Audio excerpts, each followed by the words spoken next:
If you told the majority of the most ambitious kids in this room that they're only going to make $1 million a year max in their career, they would think like they fucked up. And so I think success got reframed into crazy numbers. Like you had movies coming out 15 years ago that's like, you know what's better than $1 million, $1 billion? Like, you know, it all got weird. I think people are confused out there. What's success? $1 million? $10 million? $100 million? $1 trillion? Like you get to decide what success is. What are some of the things that you sacrificed to get where you are today? And do you think it's possible to reach a high level of business success without immense sacrifice? Of course, it's a possibility if you decide to define business success at a certain level. I would argue that business that's living and breathing, that is alive and growing, that makes the founder $800,000 a year is an outrageously successful business. The top 1% earners in America make $480,000 a year. You're a top 1% success. And at $800,000 a year take home from a small business, one does not have to sacrifice in the way that the question was posed, right? At that level, you don't have to work 19 hours a day. You can have 60-hour work weeks, 45-hour work weeks, achieve that level of financial success and still have family time and still have your mental health. I mean, I don't think mental health has a number. I know people that are struggling with mental health that have businesses that do 40,000 a year.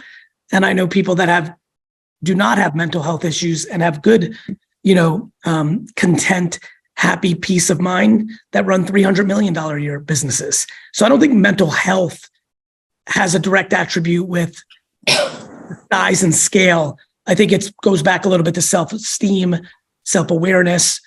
I also think by show of hands, because I see most of you, how many of you in this class intuitively believe like doing business or being an entrepreneur is as fun to you as like playing sports or watching TV or skiing or like it's like the most fun? Raise your hand. Right. So for me, that group is going to struggle to burn out if their literal favorite thing on earth and their hobby and their fun is business building. Of course, there's sacrifices, but I don't know if you know this. There's a lot of people in this classroom. Professor, I don't know if you know this. There's a lot of people you and I know who do not own businesses, who are employees, who sacrifice things too. Sacrifice is just a reality of life.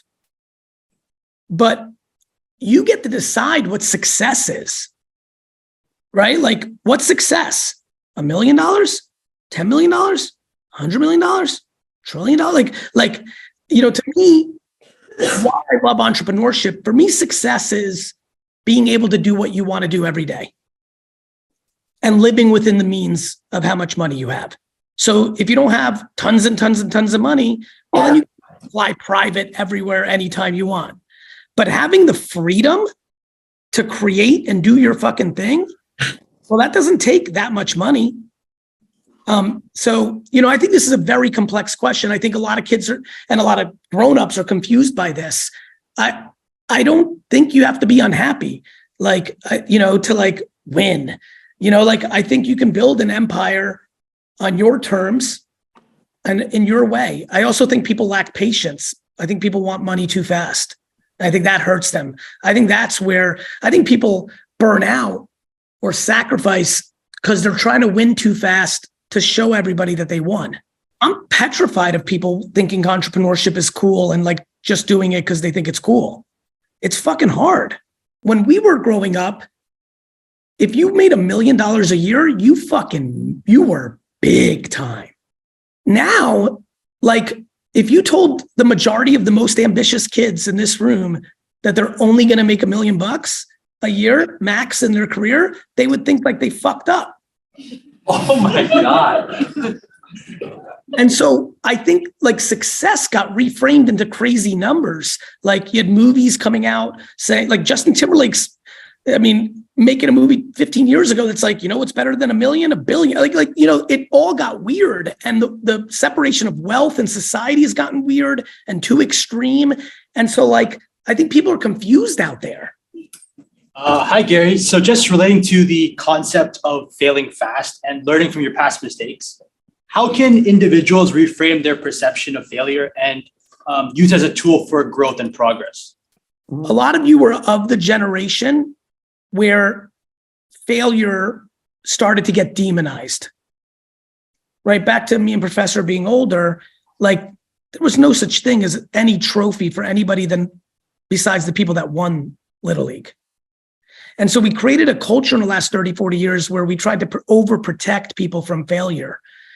You know, when I hear that question from you, I get scared because when I think about the school system, society for the last 30, 40 years, we didn't do a lot of favors for people to get comfortable with losing.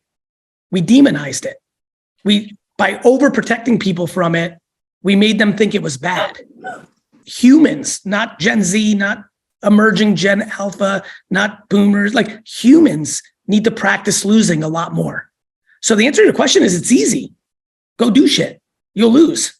All that entrepreneurship is micro losing with the occasional macro win.